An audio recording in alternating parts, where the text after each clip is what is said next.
படிச்சுட்டு நல்ல இங்கிலீஷ் ஆங்கிலம் தெரிந்த காரணம்லாம் இன்னைக்கு ஐடி கம்பெனியில் கை நிறைய சம்பளம் வாங்குறாங்க. இல்லாட்டி பாருங்க ஹிந்தின்னாங்களே உங்களுக்கு நல்லா தெரியும்.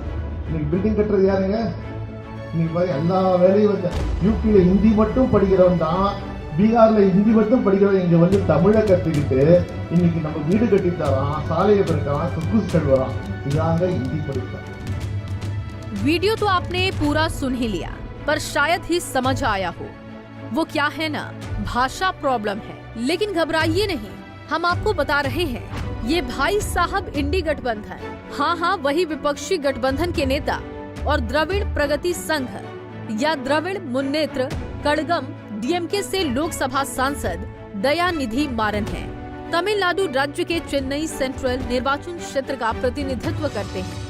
पूरा नाम दयानिधि मुरासोली मारन है।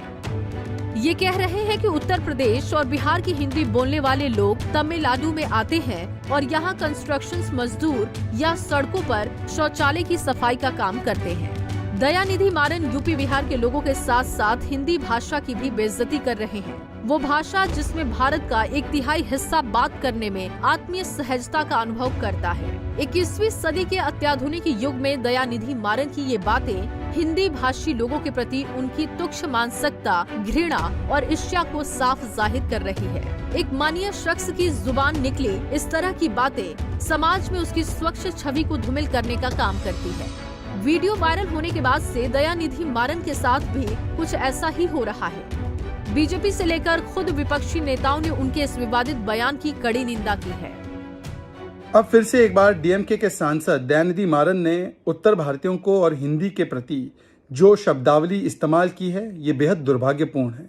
पर यह संयोग नहीं, ये सोचा समझा प्रयोग और उद्योग बन चुका है। हाल ही में उनके दूसरे सांसद सेंथिल कुमार ने गौमूत्र राज्य कहा था। उस समय पर भी कोई कार्रवाई उन पर नहीं की गई, क्योंकि कांग्रेस पार्टी तो स्वयं इसमें विश्वास रखती है। जिस प्रकार से राहुल गांधी ने उत्तर भारतीयों को अपमानित किया था जब वो अमेठी से हारे, प्रियंका वाड्रा ने मजाक उड़ाया था, चन्नी जी ने जब भैया बोला था तब, उसके बाद जिस प्रकार से डीएमके के लगातार नेताओं के इस प्रकार के बयान आए हिंदी के खिलाफ, उत्तर भारत के खिलाफ, और इस पूरे प्रकरण पर इंडी अलायंस के लोग लगातार चुप रहे, शांत रहे। आज सवाल बनता है कि पहले सनातन का अपमान किया, हिंदुओं का अपमान किया, तब ये लोग चुप रहे।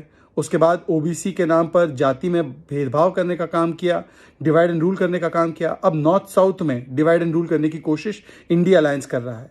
और जो उत्तर भारत और हिंदी भाषी राज्य और हिंदी भाषी बोलने वाले लोगों के खिलाफ बोला गया, उस पर अखिलेश यादव, तेजस्वी यादव, लालू यादव, नीतीश कुमार, अरविंद केजरीवाल, ये लोग कुछ नहीं बोलेंगे।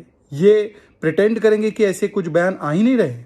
ये दिखाता है उनकी मानसिकता और इंडिया अलायंस का एजेंडा कि बांटो और राज करो, ये उनका एजेंडा है। सनातन को गाली दो, भारत के लोगों का विभाजन करो, कभी जाति के नाम पर, कभी भाषा के नाम पर, कभी धर्म के नाम पर।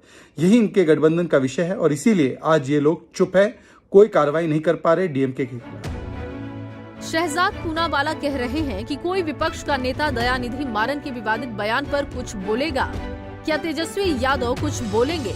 शायद यही सुनकर तेजस्वी यादव ने इस मसले पर अपनी प्रतिक्रिया दी है। सुनिए आप भी। तो आप लोगों का सवाल है कि भाई जो तमिलनाडु के जो नेता ने जो बात कही, पहली बात तो जो करुणानिधि जी की जो पार्टी है डीएमके पार्टी सामाजिक न्याय में विश्वास रखती है। अगर उनके दल के अगर कोई भी नेता अगर बिहारियों के बारे में कुछ बोले हैं बिहार यूपी के लोगों के लिए, तो बहुत निंदा करने वाली बात है। इससे हम लोग सहमत नहीं।